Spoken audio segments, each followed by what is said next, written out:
నమస్తే అండి, నేను మీ బోనశ్రీను. మా ఇంట్లోనండి బోర్ ఉంది, అలాగే ఇంకోటి పైపు కూడా ఉందన్నమాట అండి. చాలామంది ఇళ్ళలో ఇలాగే ఉంటాయి, బోరు పైపులు ఉంటాయి. కానీ ఏం చేస్తారంటే బోరే వాడతారు కానీ పైపు వాడరు అనమాట అండి. మా ఇంట్లో అయితే మాత్రం నేను మా ఆవిడ కలిసి వంటగదిలోకి మాత్రమే ఇది వాడతాం అనమాట. బోరు కుళాయిలు గట్ట సింక్లు గిన్నెలు గట్ట తోమేటప్పుడు, అలాగే ఏమంటే బాత్రూంలోకి వెళ్ళినప్పుడు వాడతామని. కానీ కనుమ అన్ని విషయాలకు కూడా ఈ పైపు ఉంది కదండి, కంపల్సరీ బట్టలు ఉతుక్కునేటప్పుడు కానీ, సొందులు కడుక్కునేటప్పుడు కానీ, అలాగే తానాలు చేసేటప్పుడు కూడా ఈ పైపే వాడతాం అనమాట అండి. ఈ పైపు వాడడం వల్ల మనకు ఒక బెనిఫిట్ ఏంటంటే అండి, కొత్త ఒకసారి ఉంటామండి, కొత్త యాక్టివ్గా ఉంటాం.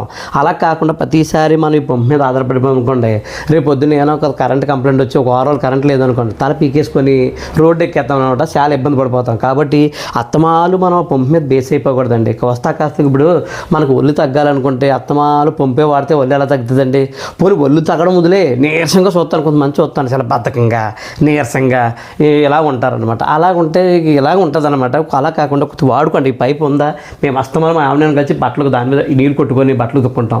ఆ పంపు వాడుకోవచ్చు కదా, కరెంట్ బిల్ కట్టలాగానే కాదు, పైపు వాడితే మనం ఒకసారిగా ఎనర్జీకి ఉంటామని దీంతోటే మొత్తం బట్టలన్నీ దీనితోటే తానాలు చేయడం కూడా పైపు వాడుకుంటాం.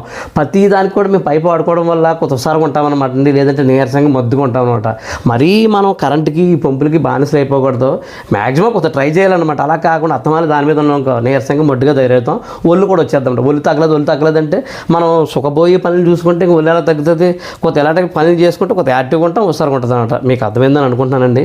ఈ వీడియో ఇంతేనమాట అండి. ఈ వీడియో 10 మందికి ఉపయోగపడే వీడియో, మీకు కూడా తెలుసు కదా. కాబట్టి ఈ వీడియో 10 మందికి షేర్ చేయండి. అలా వీడియో లైక్ చేసి మన పేజ్ని ఫాలో చేయండి.